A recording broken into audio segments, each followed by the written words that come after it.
Struggling to send a message in Webex? You are not alone. It happens to a lot of people. You sign in, you stare at the screen, and somehow it just is not obvious where to actually type. Watch this, and I promise you will send your first message in under a minute. I will walk you through signing in, finding the right conversation, typing your message, and hitting send. Let us go. Start by signing into your Webex account. Open up your browser or the app and enter your email and password like you normally would. You might need to go through a one-time passcode or multi-factor authentication depending on your company settings. That is totally normal. Once you are in, take a breath. You have cleared the first hurdle. Once signed in, locate the left sidebar. Right there on the left side of your screen, you will see a few icons. Find the one that says Messaging. It usually looks like a little speech bubble. Go ahead and click that. This will pull up your list of all your active conversations and spaces.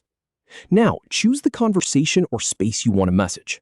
It could be a direct message to a coworker, or it could be a team space where multiple people are chatting. Just scroll down the left panel and click on the name of the person or the group. You will see the conversation history appear on the main part of the screen. At the bottom of that conversation, find the text field. It says Write a Message right inside it.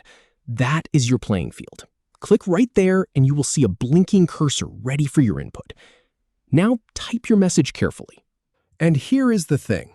Take your time.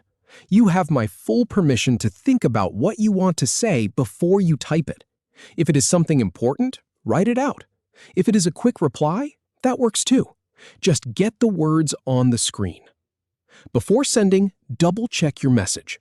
I have tested this process myself many times, and I can tell you, it is so easy to hit send and then immediately realize you misspelled something or forgot to include a key detail.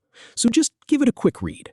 Look at the spelling. Make sure the recipient is correct, and make sure your tone comes across the way you intend. Now, send it using the button or keyboard shortcut. You have two options. You can click the blue Send button in the bottom right corner of the message box, or, and this is a personal favorite of mine, you can simply press the Enter key on your keyboard. That is the fastest way to go. Watch for your message to show up in the conversation. This might take a moment to process, especially if your internet is a little slow. Do not panic if it takes a second. You will see your message appear right beneath the last message in the thread. It will have your name and a timestamp next to it. Your message is now sent successfully in Webex. You did it! You went from staring at the screen to actively communicating. That is the whole process. Simple, direct, and now it is yours. Thanks for sticking with me.